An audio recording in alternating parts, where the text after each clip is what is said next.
के YouTube मन से मैं डॉक्टर नमिता कुलश्रेष्ठ आपका हार्दिक स्वागत करती हूँ। आज मैं उपस्थित हुई हूँ आपको बताने के लिए लॉक जॉ, जिसको आयुर्वेद में हनु स्तंभ या हनुग्रह नाम की संज्ञा भी दी जाती है।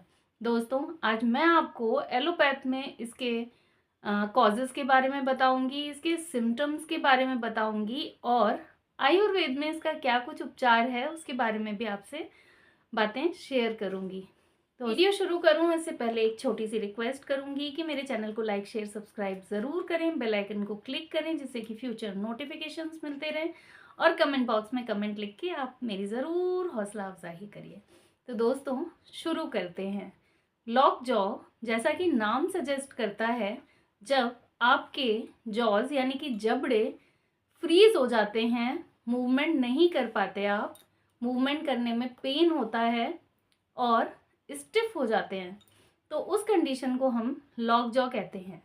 आइए जानते हैं ये कंडीशन कैसे होती है। सबसे पहले इसका जो कॉज है वो है टिटनस।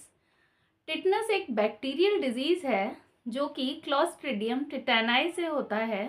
इसमें अपने जॉज मस्कुलर स्पाज्म में चले जाते हैं और ये बैक्टीरिया जनरली पाया जाता है मैन्योर्स में, डस्ट में, सॉइल में और एनिमल फीसेस में।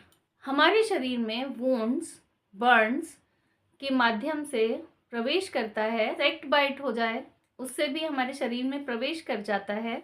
डेंटल इन्फेक्शन हो जाए तो उसके थ्रू भी हमें टिटेनी हो सकता है। कोई सर्जिकल इंटरवेंशन हो उसके थ्रू भी हमें ऐसा हो सकता है। अगर हम लोगों को कोई आईवी ड्रग दी गई है उसके थ्रू भी ये बैक्टीरिया हमारे शरीर में प्रवेश कर सकता है। इसके लक्षण में माइल्ड से सीवियर स्पाज्म में हमारे जॉज जा सकते हैं और माइल्ड स्पाज्म अगर होता है तो ये कंडीशन जैसे फर्स्ट टाइम होती है, उसके बाद अगली कंडीशन जो होगी चीज़ें बद से बदतर होती चली जाती हैं। और जो सीवियर स्पाज्म होता है उसमें जॉज का फ्रैक्चर भी हो सकता है और वहाँ की मसल्स भी टीयर हो सकती हैं और कंडीशन बहुत ही क्रिटिकल और लाइफ थ्रेटनिंग हो सकती है। जो लोग बहुत ज़्यादा स्ट्रेस लेते हैं, बहुत ज़्यादा चिंता करते हैं, सोचते हैं, उनको जॉ क्लेंचिंग यानी कि ग्राइंडिंग ऑफ द टीथ होता है, जिस कारण से वो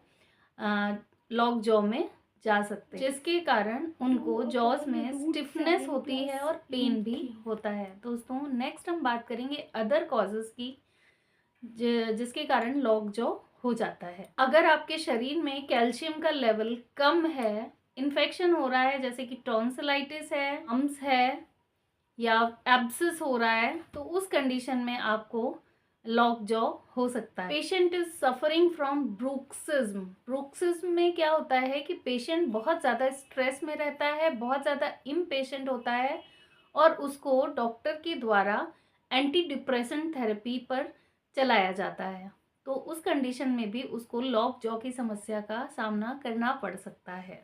मरीज को कोई नर्वस या मस्कुलर डिसऑर्डर हो सकता है जिसके कारण उसकी जाड़ दांती बिछ जाती है, जिसको हम लेमन लैंग्वेज में कहते हैं, या उसको लॉक जॉ हो जाता है। दोस्तों, अगर हम लोग आयुर्वेद की माने तो आचार्य चरक ने 80 नानात्मक विकारों में इसका उल्लेख किया है हनु स्तंभ के नाम से और उन्होंने इसका ही चिकित्सा भी बताई हुई है। उन्होंने स्नेहन और स्वेदन का उल्लेख स्पष्ट किया है। दोस्तों, अगर आपको लॉक जॉ होता है तो ऐसा मानते हैं कि उदर जत्रुगत वात प्रकुपित हो जाती है, यानी कि सुप्रा क्लैविकुलर रीजन में जो वात है वो प्रकुपित होती है। और वात प्रकुपित होने का रीज़न क्या है? अगर आप बहुत ही ज़्यादा चिंताग्रस्त रहते हैं, बहुत ही स्ट्रेस में रहते हैं, स्ट्रेस की वजह से आपकी नींद पूरी नहीं होती, तो वहाँ की लोकलाइज्ड वात प्रकुपित होके आपके जॉज में स्थान संश्रय करके वहाँ के दोषों को प्रकुपित करती है और वहाँ वेदना, स्टिफनेस जैसी दिक्कतों को उत्पन्न करके हनुग्रह या हनुस्तंभ को उत्पन्न करती है। तो दोस्तों, आयुर्वेद में इसका क्या कुछ उपचार है वो आज मैं आपसे शेयर करूंगी। इसमें नंबर 1 पे हम अभ्यंग कर सकते हैं शीरबला तेल से, और शीरबला तेल को थोड़ा उष्ण करके हम उससे हनुबस्ती भी कर सकते हैं। हनुबस्ती में हमें गालों वाले रीजन में एक आटे की सेंध बना के और वात शामक तेलों से या शीरबला तेल से हमें वहाँ पे गरम गरम तेल सहता सा गरम हमें बार बार चेंज करना रहता है और फिर हमें स्वेदन करना है, यानी कि औषधीय काढ़ों की भाप हमें उस जगह पर देनी है। इस प्रोसीजर को हम हनुबस्ती कहते हैं। इसमें नस्य भी बहुत अच्छा काम करता है। अगर हम लोग शीरबला नस्य नेजल रूट से देते हैं तो वो भी बहुत अच्छा काम करता है। फिर इसमें गंडूश धारण यानी कि ऑयल पुलिंग की जा सकती है। तिल के तेल को गर्म करके हम ऑयल पुलिंग कर सकते हैं, उसके भी बहुत अच्छे रिजल्ट्स हैं। दोस्तों, अगर इंटरनल मेडिकेशन की बात करें तो हम मरीज को दशमूलारिष्ट सेवन करवा सकते हैं, मरीज को सिंहनाद गुग्गल दे सकते हैं, महायोगराज गुग्गल दे सकते हैं। नस्य का मैं वर्णन ऑलरेडी कर चुकी हूँ। तो दोस्तों, इससे मरीज को काफ़ी आराम मिलता है, जैसे कि उसकी लोकलाइज्ड वात शांत होती है। और स्ट्रेस के लिए भी हम उसको जटामांसी या ब्राह्मी वटी सेवन करा सकते हैं। तो दोस्तों, ये तो था मेरा वीडियो रिगार्डिंग लॉक जॉ यानी कि हनुग्रह। आपको कैसा लगा मुझे कमेंट बॉक्स में लिख के ज़रूर बताइएगा। ऐसे ही हेल्थ अपडेट्स के लिए जुड़े रहिए मेरे साथ। अपना अमूल्य समय देने के लिए धन्यवाद। मिलते हैं नेक्स्ट वीडियो में, तब तक के लिए नमस्कार।